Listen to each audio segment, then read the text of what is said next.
I can look back at my own life and I know that the sources of biggest pain were also the biggest lesson teachers in my life. Everything that's happened needed to happen for me to be here. And so if you're going through it, you're probably just going through a learning lesson and it's going to be better on the other side.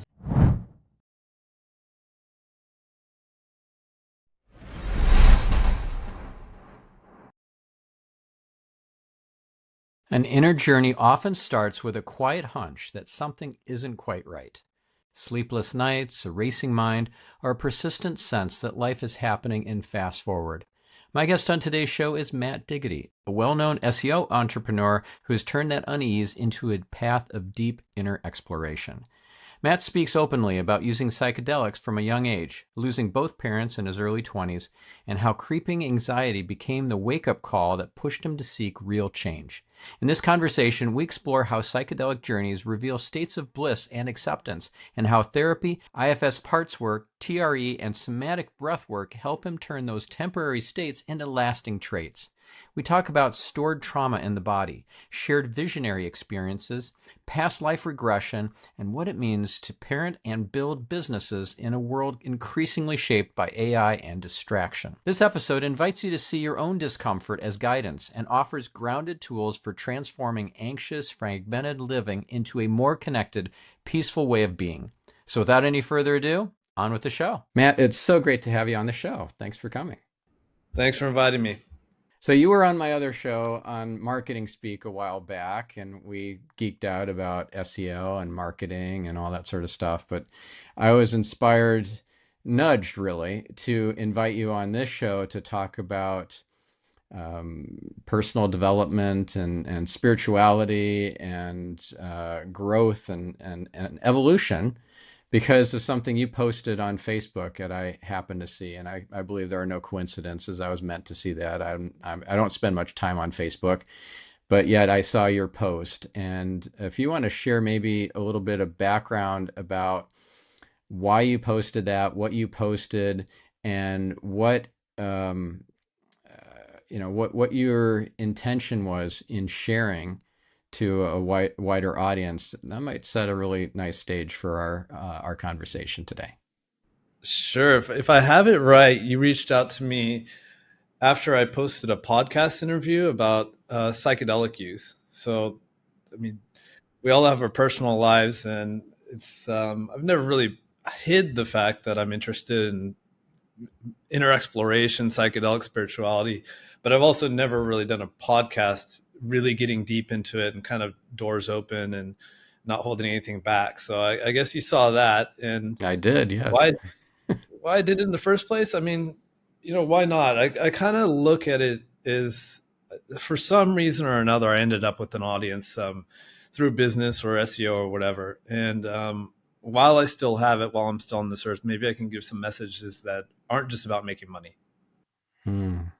Great. And so, what was the main message that you wanted to get out through that podcast interview that you did on psychedelics and your inner exploration?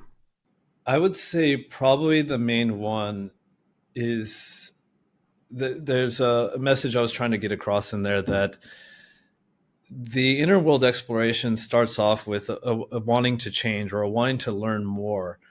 And that takes awareness. And I think, at least for me, in my experience of, this whole exploration, it took kind of a wake up call to realize that there was something wrong. Like in my form, it was anxiety, but anxiety is really hard to put a finger on when it's crept up on you, because it's not like a step function. It's not like one day you're just anxious. You go from 0 to 100. It's just a little creep up over time with habits and somatic accumulation, etc. So I kind of just wanted to maybe encourage people to get a second opinion, talk to other people, maybe ask themselves, is the way I'm feeling is the fact that I'm not sleeping well every night, or the fact that I wake up and I feel like it's a race to get all things done, is that normal? And then give them some options for what can I do as a second step to explore these things. Mm. Yeah, good stuff. So this idea of psychedelics as perhaps a pathway to spiritual growth and maybe to dealing with anxiety or other forms of strife or uh, mental spiritual issues is something that you came across in which way? Like how did you come across this? Where did you get inspired to explore this path? Yeah, so I've been doing psychedelics for a while. Yeah, the first time I did LSD, I was 14 years old, and I just told someone that recently. They're like, "What the hell?" Yeah, that was a bit early. And then I revisited it in like my college days. We were going to warehouse parties, so Southern California raves and that kind of thing. Then I took a long break. In that period of my break, my parents had passed away at 20 and 22 years old. Went through some mental health instability around there and just thought, okay, psychedelics probably aren't safe anymore. I'm probably going to have a bad trip or wig out or something. And then kind of came back in my life maybe 5 or 6 years ago. And there were a few different states that I would feel in my psychedelic journeys that showed me that there's a different way of living, a different mindset to have. And one of them would just be of bliss, these periods of bliss, during the journey.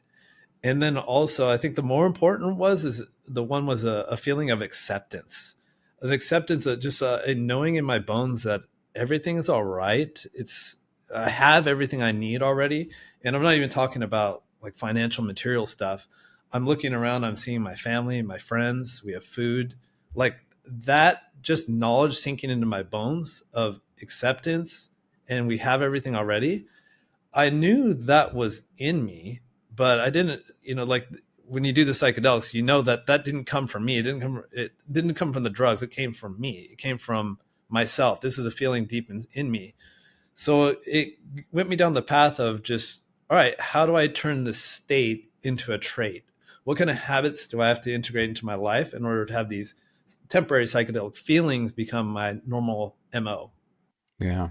So, what were some of those traits that you established or discovered that help you to stay in that beautiful state instead of a suffering state? Yeah.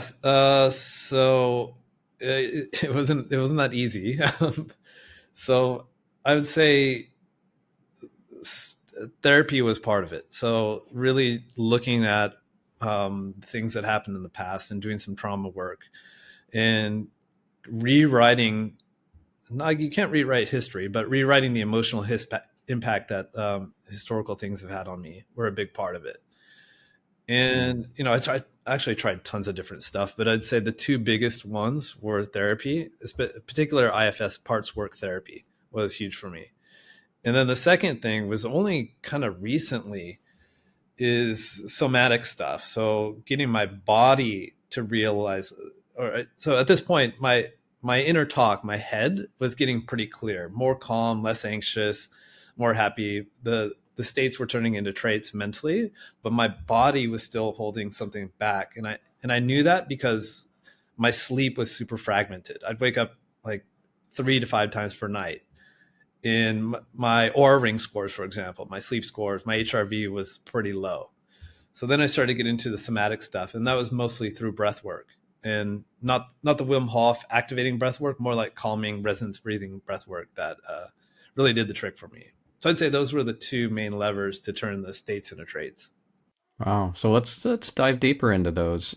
So semantic work and breath work. So I was just hearing an interview that Vishen Lakhiani did of Dr. Peter Levine, the creator of somatic experiencing. So that was just yesterday as part of a Mind Valley spirituality summit. Amazing guy, amazing guy. So there's this idea that the body keeps the score. It's a book by gosh, I forget his name, but something Norwegian or Nordic somehow.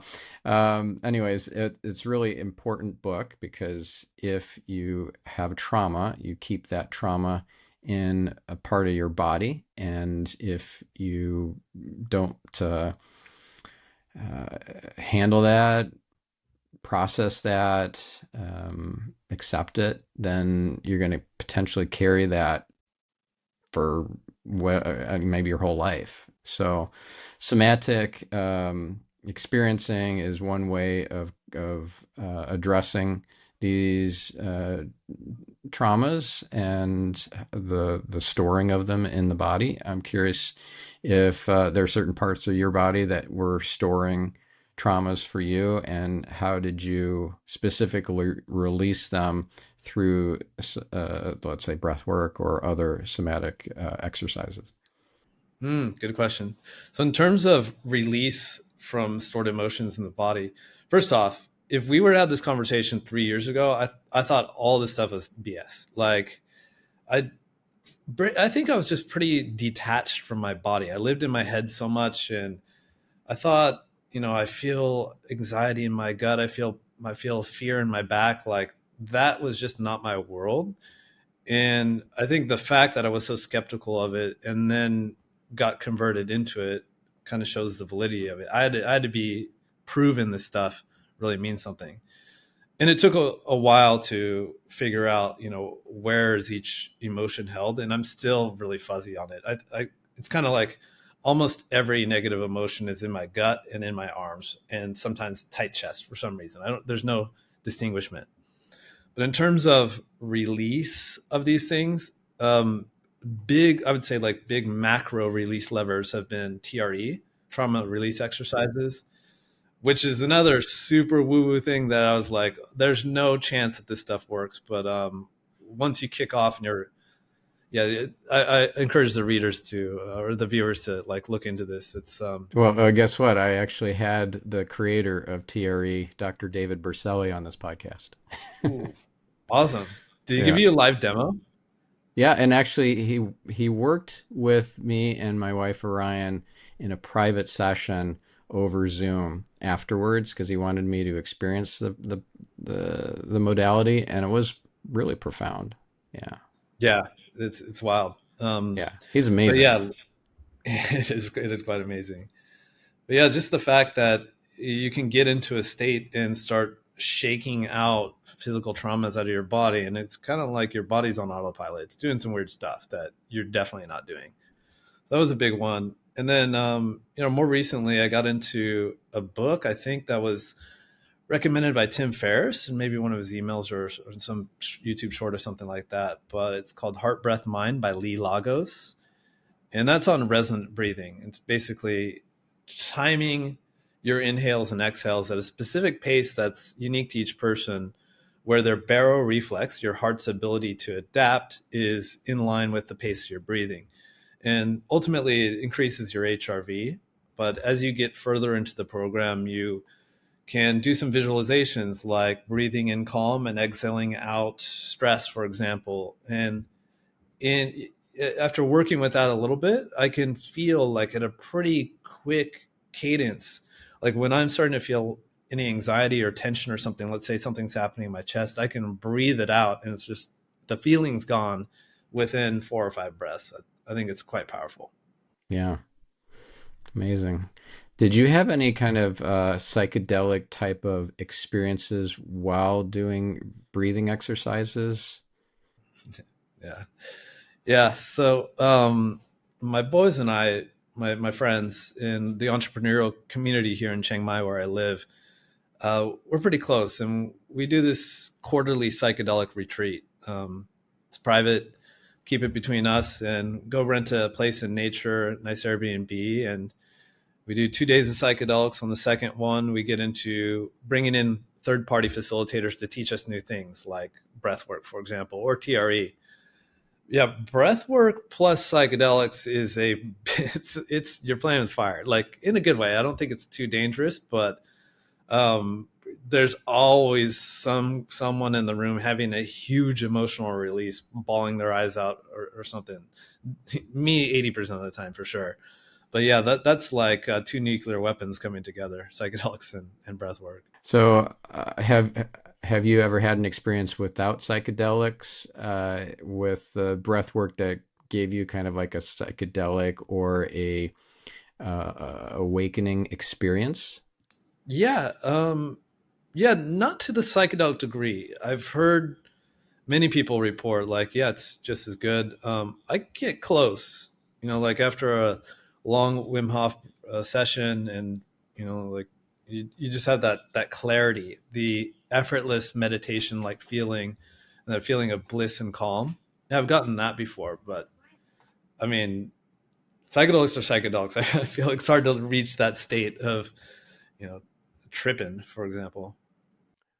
So I want to share with you something and get your take on it. Actually, a couple of experiences that I had.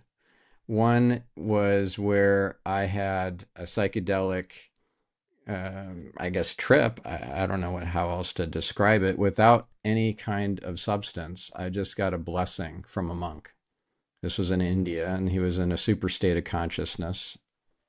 His face was unrecognizable from how he looks when he's not in this super state. And he touched me on the head and gave me a blessing. And I saw everything in Technicolor. Like I could see the energy on the trees and the plants and everything. Everything was just so vibrant and brilliant. It was the most colorful colors I'd ever seen in my life.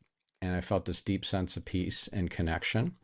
And actually, I went from agnostic my whole life in that moment to being connected and part of the oneness and, a believer.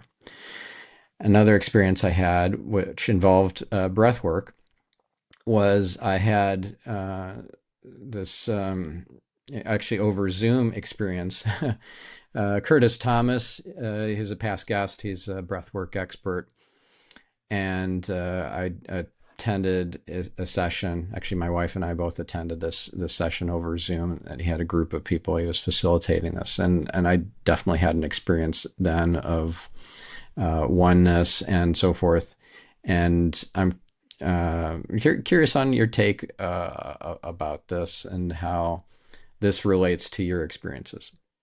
I mean, I don't think I've really had some non-psychedelic awakening type experiences. It sounds like you really got a blessing, like you were set up for something, and certain circumstances happen, and the universe served up evidence that there's more going on. That's fantastic.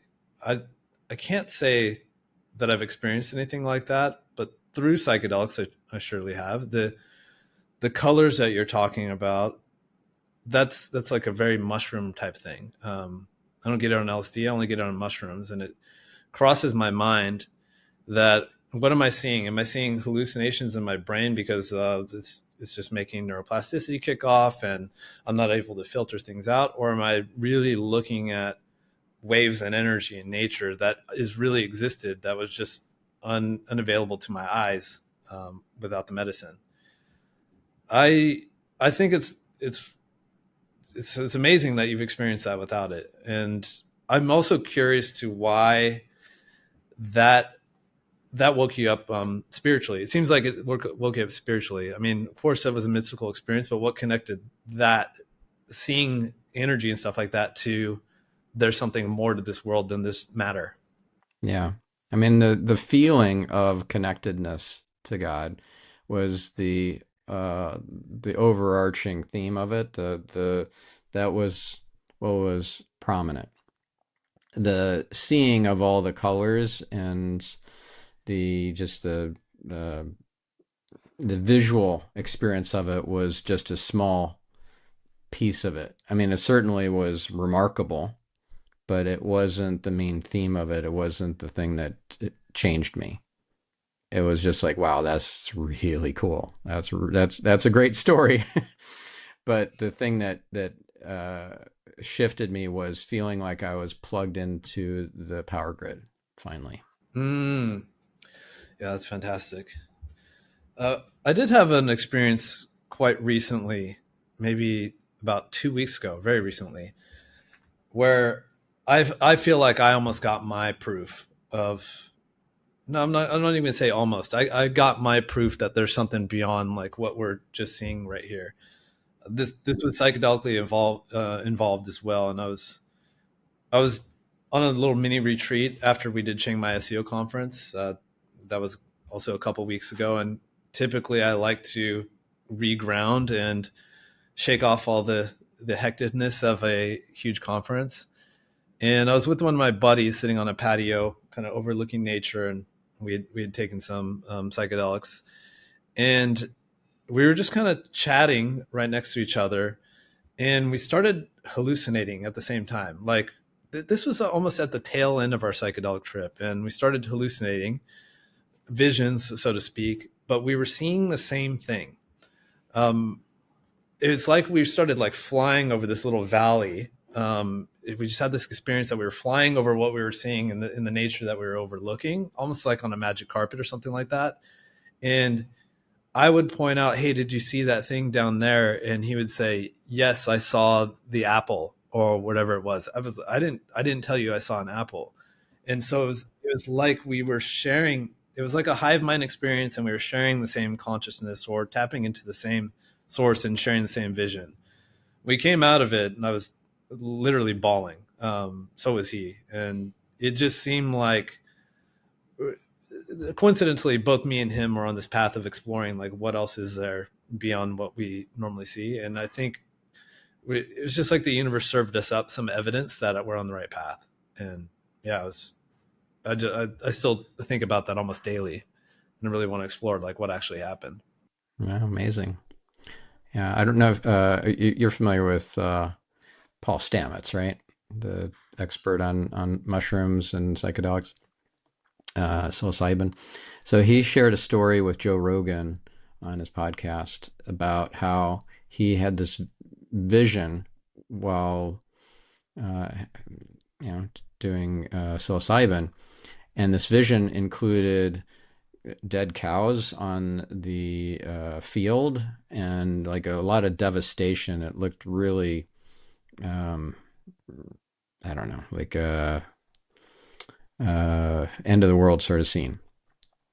And it was like a vision, not just a dream. Well, fast forward, I don't know how many weeks or whatever it was afterwards, but there was some sort of natural disaster. I think it was a big forest fire. He had a cabin in the woods. He was forced to evacuate. He forgot a manuscript or something, so he went back to go get it, which was very dangerous. And on his way escaping out from this with his manuscript, he saw that exact scene. Dang. Yeah. How do you explain these things? Yeah. There's more than meets the eye. And yeah, I'm just curious is like, how do you get to the bottom of it? I don't really know. I'm reading a lot, but there's a lot out there, and what is source of truth? Because this all feels like theory land, um, and everyone's got a different theory. But yeah, I think it's at least important to me to try to figure out like what's beyond the obvious. Mm. So how do you discern what's real, what's legit, what is from the light versus what is meant to mislead you? A healthy dose of skepticism and reading multiple sources and comparing different theories. Uh, like the I don't know. I'm not trying to knock religion or anything, but religion does have a prerogative. So just knowing what if I'm reading something from a source, just to know like is there an agenda of any of this, and to take it from that perspective. That said, I'm mostly if there's any kind of religious studying I'm doing, I'd say it's mostly Buddhism, and yeah, that doesn't seem, at least to my knowledge, doesn't seem like there's been much of a control narrative going on in Buddhism. Not too many wars were fought over it, so I think that's a decent place for me to start. And then I'm also like digging into, uh, the quantum theory side of the explanation, and yeah, trying to go at it from a scientific point of view as well, and see, is this all kind of scientifically explainable through quantum physics as well? Hmm. Yeah. Yeah. When I started on my journey, I got connected with, or my soul was drawn to studying Kabbalah. So this was after the first awakening experience with the monk giving me the blessing. This was in 2012. So 2013, I was studying oneness in India. I was studying Kabbalah shortly thereafter, and I really resonated with Kabbalah, which is mystical Judaism, and I've been studying it ever since. But the second awakening, which actually wasn't a breath work thing. I mean, that was just an experience. But by the way, I love this quote from the monks in India that I got these dikshas from, these oneness blessings. And it's this, that the divine is an experience, not a belief. So if you're trying to learn about God, you're trying to learn about the universe, about the oneness, the all that is, etc., that's great. I encourage that, and a lot of people encourage that. You know, there's no problem with that. But if that's where you end, you miss the whole experience part of it, which is the thing that changes you, right? So when I had that experience in India, it changed me. Like, I'm forever transformed because of it, and it's not from reading about it in a book. It's a direct experience of the divine. So when I had a second awakening experience in January 2021, that was also from a desire, because really my soul and my heart desired to have that connection. I just didn't realize it. So, at the time, consciously, I didn't realize that, I basically manifested this monk giving me the blessing that woke me up. But the second time, it was actually from a prayer, and I was inspired by a pretty famous psychic who I had on the podcast, and she had a near-death experience, and she shared how she was praying to God for a job. So spontaneously, a few months later, I pray for a job in the middle of the night, like fervently, and then I'm shown the Matrix. So that was the most important moment in my life up until at that point. Wow, changed everything. Because this whole thing is illusion. Like, we're living in an illusion. We're living in a simulation, and it's just not tangible and real. It's just hyper realistic. So we get lost in the game. We get lost in the movie, in this play that we're acting out. I get where you're going with this. Right. In my experience, I just haven't had non-psychedelic awakening type experiences yet. So the logical part of my brain is just like, it was the psychedelics. And I think that's why I'm sticking to the knowledge part of it too. The second, and let me just tell the universe right now, I'm completely open for non-psychedelic experiences. I also want a Stephan Spencer type awakening as well. But in addition, yeah, I was in a one of our retreats, the last retreat about a month ago, and a facilitator came there, and I could see in his bones that he truly believed that there's no difference between me and you, and there's an infinite amount of time to do all the things you need to do, whatever, infinite amount of time. And it wasn't theory for him. I could see that he truly, truly means it. And that really inspired me. Like, if I could just know these things and be able to explain them and never be able to logically like talk myself out of it, would that not alleviate almost all the problems that I have? If I'm the same as everyone else and there's no rush to get anything done because it all get done and it's already set up to get done and there's infinite amount of time. So that's another part of my knowledge accumulation phase, is just to really, I want to know it like that guy. You know what I mean? Yeah, that's great. Yeah, so my understanding of time is that it is part of the illusion. Time, space, and motion are all illusion, and that if you operate outside of time, you said earlier, I can't really change what happened in the past. Actually, you can. Like if there are multiple timelines and this is all illusion, you can reprogram your past and other people's past through prayer, and ask that it be rewritten, that it be changed. So that take it and do with it what you will. If that resonates, great. If it doesn't, then feel free to discard it. But if time is illusion and this whole thing is a simulation of sorts, then why can't you change the past just like you change the future by making requests and having faith and trust and certainty and so forth. So way to think about life in a different way. Yeah, that's pretty interesting. Have you ever seen well, it's on YouTube, but I think it started as a short story. It's called The Egg. That one's pretty interesting. The theory behind it is, yeah, yes, reincarnation happens. When you die in between lives, you do this recap, and then you're sent into your next life. But the next life could be in 500 BC. It's not necessarily linear in the time scheme. And I guess the theory is that this is kind of like a school, so to speak, a learning ground for, I don't know, whatever you want to call it, our souls or consciousness, or whatever, to learn lessons it needs to ascend to the next Yeah. level or something like that. Yeah. I thought that Soul was quite refinement. interesting. Yeah. Mm. Mm. Yeah. Really cool. So, what inspired you to live in Thailand, and how did that unfold? Mm. I think it was more just about it wasn't working for me as an American anymore. Not knocking any Americans listening to this.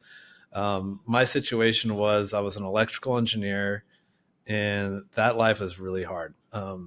Sitting in a cubicle, working 60 hours a week, sometimes 80 hours a week, just living for the weekend, just praying for Friday, and then having 2 days to just soothe myself basically with alcohol. I just saw this pattern of, yeah, this isn't going to work out for me. So it was kind of like I was kind of giving up on the whole financial working part of life, and just kind of conceding to living in Thailand, which is much cheaper. Maybe I'll figure out how to make a couple $1,000s per month online, and then be able to get by. At least I'll have more free time in my life. That was part of the move, and also just traveling here. I always felt like this was home every time I came here. So Hmm. And when it was was more when like was that. this? About 13, maybe 14 years ago. Mm. Right. And was your last name Diggity back then, or how did that come about and when? It still isn't Diggity. It's just a moniker. Uh, Do you so know Alex Becker? yes, I know Alex Becker. Yeah, so he used to have this SEO forum back in the day, and yeah, my username used to be Matt, my last name, and then I tried to log in one day, but I didn't have my password, so I just made a new account and couldn't decide on what I wanted for my screen name, and I was just happened to be listening to No Diggity, and it just stuck. It just stuck. That's funny. Wow. So how did you decide that that would be your moniker? Like that's fine for a username, but to like that's how you're known now in the world. I didn't decide it. It was kind of like the people on the forum were just like, "Hey, that actually kind of works. You should just go with that." So I did. Yeah, yeah. And then I think my thought process in the time in this whole like SEO world, especially that SEO world, was pretty like black hat. So I just kind of wanted a little bit of privacy between me and myself. Yeah, who knows who's out there who has hacking ability or whatnot. So I just that was my idea. And yeah, it turns out that's not uncommon in the SEO space. Quite a few people use nicknames. Hmm. Okay, cool. So what are you doing to help evolve and elevate the SEO industry? Because it's kind of an unusual situation where somebody is spiritually awakened and very technically uh, endowed, geeky, and able to navigate all the SEO stuff. And somebody in we're kind of like kindred spirits in that regard. I want to bring more spirituality into an industry that doesn't really seem to be that spiritual. And so I do that through things like the Marketing Speak podcast, where I inject some of the principles that I learned through, other modalities, things that we've been talking about in this episode, for example. So how do you bring that elevation into the SEO industry? Yeah, good question. I go back and forth with it. Like we talked about earlier, I have an audience at this point in time, and I'm not going to have it forever. So might as well get in some things that I think are healthy for people to understand or to look at it while I'm at it. And the SEO audience is not it's not quite the wrong audience for this kind of stuff. You get into no one really gets into SEO because it's like their passion or their grandma taught it to them. It's just like this flash in a pan of this way to make money right now on the internet off of Google and other search engines and stuff like that. But yeah, and then most people just get in it for the money. That said, most people that get into it are entrepreneurially minded. So there is a dash of I make my own destiny and I can do things another way. I've taken the red pill, at least from the typical 9 to 5 type lifestyle. So I think I try to get it in there where I can, but also I have my conference, and I know people traveled all the way over the world, across the world, and they want to see SEO. Like maybe I can dash in a talk or two about, like life coaching or stuff like that.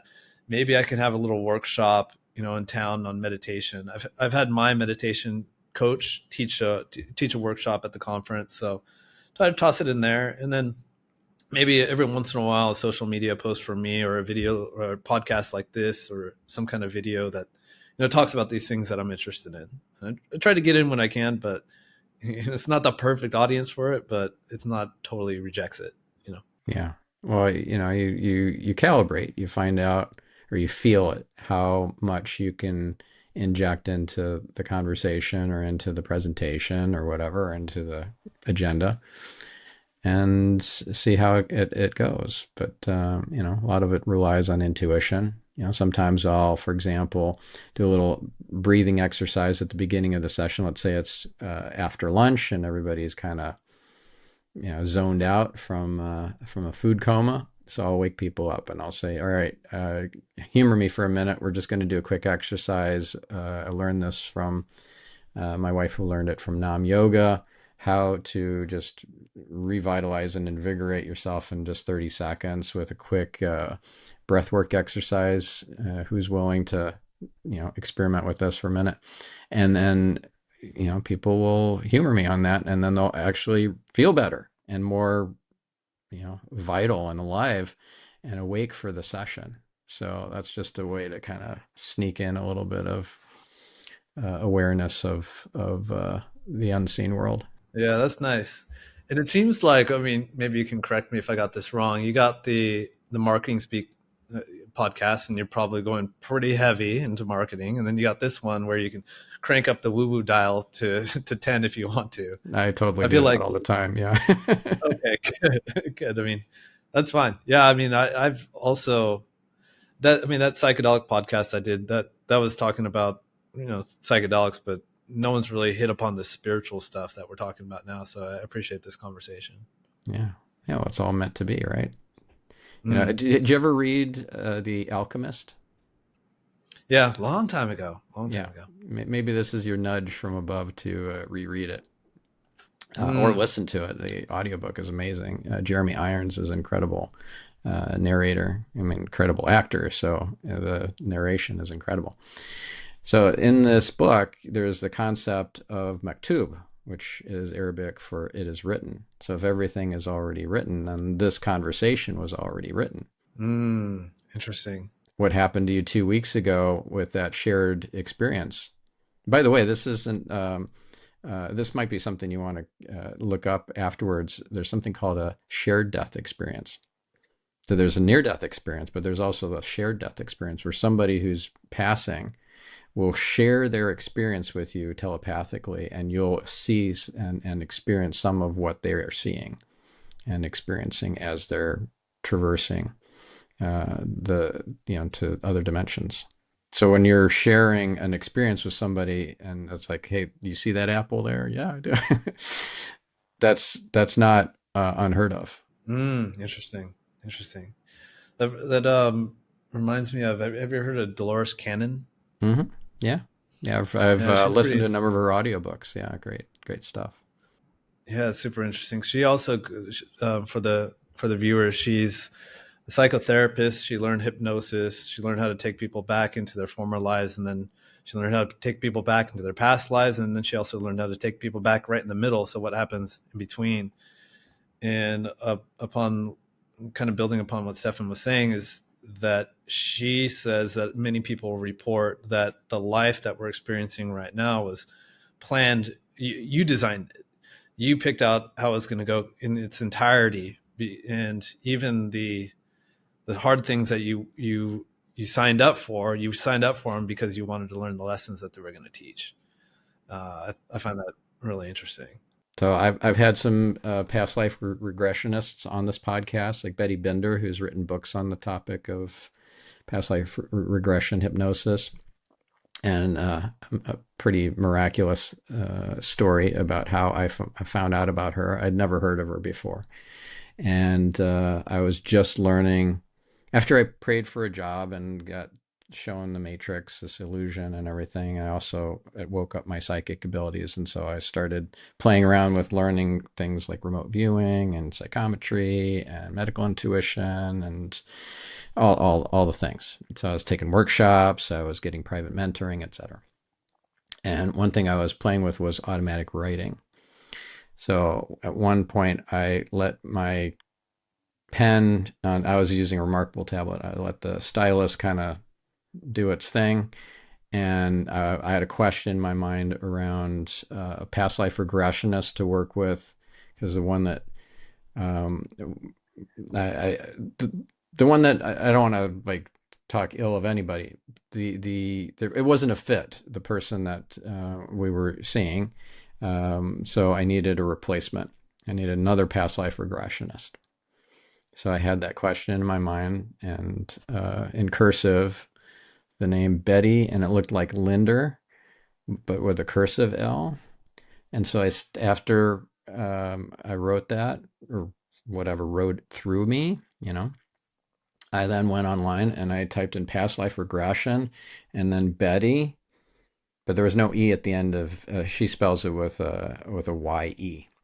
I wrote Betty, and then I started to type this before I even started typing the second, the last name. The autocomplete in Google showed the first result, or the first suggestion, Binder. And I was like,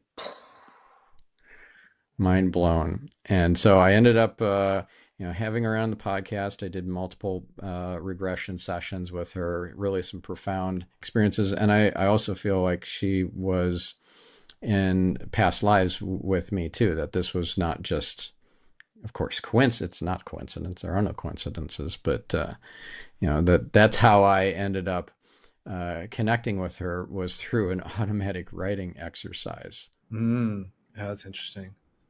I'm actually signed up for my first regression type experience on Wednesday. I'll let you know how that goes. Yeah. Well, the more powerful the intention you have, the more powerful the experience. Mm. Yeah. Yeah, I better work on that. My intention is just curiosity. Yeah. I So here's an enjoy. example, and I didn't have this intention. I just was gifted with this experience. The person that I got my first regression experience with, who we found Betty afterwards. I had a really good first experience, and at the beginning of that experience, she had me regress to a safe place, or not regress, but just like go to a safe place. and it ended up being a beach. And it was really beautiful and so forth. And then she asked me if I wanted to bring in any of my pets from my childhood or from my past. And I'm like, yeah, I do. And I brought in three or four animals, dogs and cats. And wow, that was so real. That felt so real.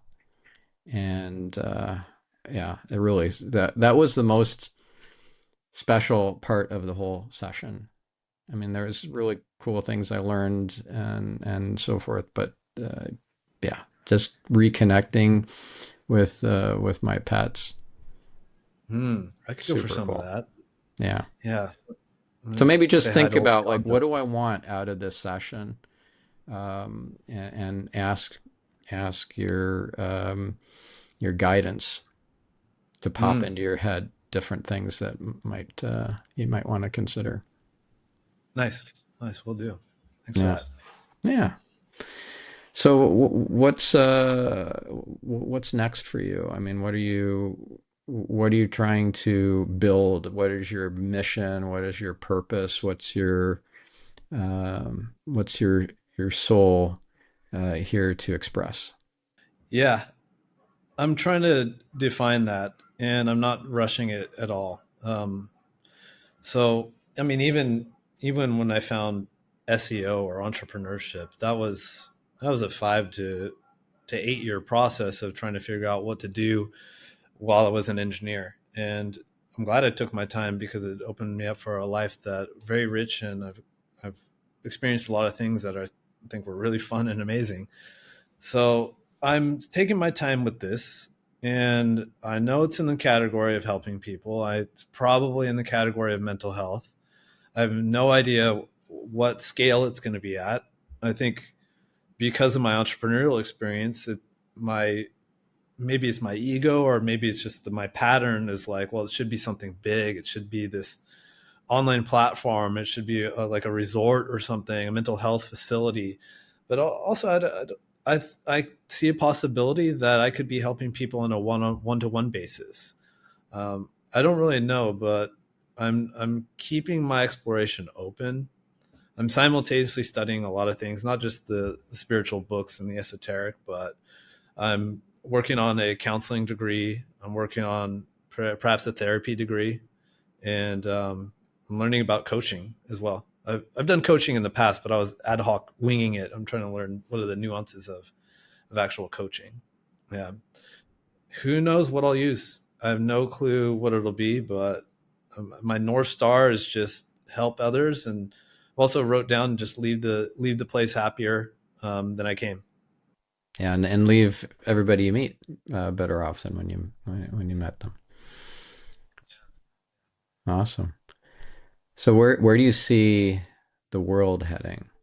You know, because things are changing, not just in the SEO world with AI and so forth and LLMs, but like it's only a matter of time before molecular nanotechnology exists, where nano-sized machines will be making more of those, more themselves, and that'll change the game even more than AI will. And so, if we can imagine what life is going to be like in 10 years, it's just going to be so fantastical and outside of what we can possibly kind of grok. I'm just curious where you see things to be heading, and do you see it in a um, utopian scenario or dystopian or just a mix of things? Yeah, I mean, I can't even imagine what's going to be like 10 years from now, let alone five. But what I do worry about is I got two kids. I got a 5 year old and a 1 year old. I saw your kid enter the camera too, so Yeah, you know. my 6-year-old yeah, came in the middle of the. That's being edited out, of course. All good. Yeah, but like I think about what kind of world are they coming into, and I mean I didn't grow up with TikTok and all that kind of stuff, and you read the reports about what that's doing to the youth. So I can only imagine those platforms and these technologies are going to get even more powerful, more addicting. There's going to be more confusion in the world. We won't know what's real and what's not. And I'm kind of taking the approach that, at least for me and my family, I want to get more analog. I want to try to get off these devices as much as possible, do more face to face community stuff. And hopefully, there's a good chunk of the world that will go that direction too. So I believe that will happen. And I'm just kind of like, I'm not helicopter parenting. I don't want to do that, but I am skeptical of, like, what kind of exposure my kids are going to be experiencing, and just trying to, build their own skills to be able to discern and be just as close to real people and nature as much as I can. Yeah. Yeah, yeah, that's great. Your thoughts? Where are you going with this? Well, my understanding of the nature of the universe is that everything is ultimately for our highest good, and that Hmm. um, the creator, the all that is benevolent, and all benevolent, only benevolent. So if we're experiencing a duality, a darkness, or a challenge, or evil, it's only illusion, and it's for our soul refinement. So I just lean into that. Sometimes it's hard. Living in Tel Aviv, it can be very hard, very challenging to experience the uh, the challenges and have that frame of reference that it's all for the good. Sirens going off in the background or whatever, and trusting that the divine hand is guiding all of this, and ultimately for our highest good.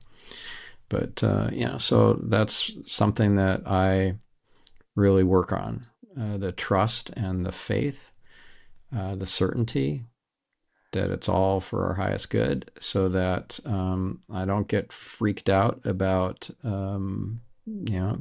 power and control structures that are trying to take over the world or whatever it is. It's just, this is a little bit of a bumpy road at the time, at the moment, but this too will pass. So that's how I see it. That's a good approach. Probably, helps you sleep better. That's for sure. I have a question for you, and this is one I've been stewing on. Is all right. So perhaps eventually, if Brian Johnson gets his way and biomed, advances with AI, that there could be a scenario where people could live forever. How does that fit into the whole reincarnation cycle and working through multiple lives in order to shave off karma? Like, what if you're stuck in the computer game? Well, we're not stuck. I love this idea, this analogy from Tony Robbins, that nobody's stuck. That there are these few workers that were building that fell into the Hoover Dam as it was being built, and they couldn't be retrieved. Their bodies couldn't be retrieved. It's kind of dark, actually, now that I'm talking about this. But they ended up in the concrete, and they're stuck. But we're not stuck. We believe that we are stuck, and then we kind of put ourselves into a predicament. But there are no dilemmas. There are always more options than we think there are, and it's just it's all temporary, you know. So I like that way of thinking about things. And as far as like all the longevity stuff, I mean, a lot of episodes of this podcast have been dedicated to longevity and biohacking. I've had Dave Asprey, I've had Dr. Daniel Amen, and just Aubrey de Grey, a lot of big names in the longevity and health space and biohacking space. And I was very fixated on that for a long time. But then as my spirituality evolved, I realized that it's not about living like an overextended period of time. It's about the people that you touch and the the way that you live and how you your relationship with your higher power. And all these lives that we have are actually simultaneous lives. They're not in the past, they're not in the future, because time's an illusion. So it's all in the eternal now.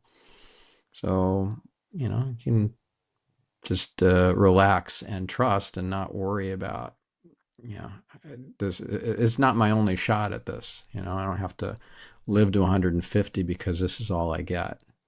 Like, I've seen some of my past lives. I've seen scenes from other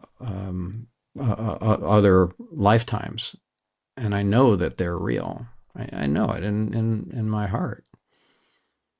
So I don't need to live to 150.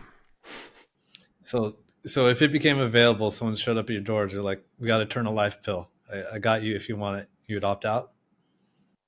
Of course, anything that is godless, I would opt out of, because an eternal life pill is it's idolatry. It's not putting the creator at the forefront. It's like, it's a false god isn't just some I'm not even going to name any of these names from the Bible of these false gods, but it's not just um, this thing that you bow down to. Hopefully not, but hopefully you recognize that we all have false idols that we put above our higher power at sometimes in our lives, and then we make the mistake, and then we course correct. It could be our job, our career, our business. It could be a relationship. It could be the pursuit of wealth or honor. These are all false idols too. So the pursuit for eternal life is incongruent with the putting God first, I think. Hmm. I'll get behind that. I'd say most entrepreneurs that I know make either money or wealth their god at the front half of life, and then they kind of snap up, and their heart knocks on your door and asks, "What about me?" Yeah, and what I know we're at time here, but I guess what would be the wisdom nugget that you want to leave our listener or viewer with that will help them kind of deal with this existential angst or fear that things are maybe not always going to work out for their highest good, or that maybe there isn't an all-knowing, beneficent, benevolent creator, and they're struggling with their faith, or they're struggling with their spiritual path, or their raison d'etre, their reason for living. What do you tell them? Way to that's a big ass, Stefan. What's your biggest wisdom? Just Um, maybe a few words about it. uh, the first thing that comes to mind is this idea that, I mean, I can look back at my own life, and I know that the sources of biggest pain were also the biggest lesson teachers in my life. In fact, everything that's happened needed to happen for me to be here. Almost any little micro decision or any macro decision in the past would have changed where you are right now. And so if you're going through it, you're probably just going through a learning lesson, and it's going to be better on the other side. I'm assuming. Yeah, that kind of mindset works well for me. Hmm. Awesome. Well, Matt, this was a fabulous conversation. Thank you for being open and vulnerable and just real with not just me, but with our listener as well. If they wanted to explore um, I don't know, let's say working with your agency or learning from you, maybe, get coaching from you since you're interested in pursuing that as well, where should we send them to? Sure. Yeah. So, I mean, for digital marketing type stuff, go to diggitymarketing.com for my coaching things. So you can go to diggitymarketing.com/free dash coaching and sign up on a list to, just have a half an hour session with me and see if we are a good fit to work together. Um, the coaching thing is an experiment for myself. So I'm learning from you as much as you're learning from me. And yeah, so I'd appreciate the opportunity to, yeah, get practice in that new aspect of my life as well. Awesome. Matt, thank you so much. And thank you, listener. Thank you for being part of this journey. We're all taking together, as Ram Dass famously said, we're all just walking each other home. We'll catch you in the next episode. I'm your host, Stephan Spencer, signing off. If you want more conversations like this on growth and consciousness, then I recommend episode 461 with Shah Sparks, episode 516 with John Ratliff, and episode 521 with Will Polston. Also, I invite you to check out the show notes, transcript, action-based checklist, and all the URLs mentioned in this interview with Matt Diggity at getyourselfoptimized.com/544. If you enjoyed the conversation, I encourage you to share this episode and, more importantly, the entire show Get Yourself Optimized with a friend. Change a life and help me spread the light. Thank you.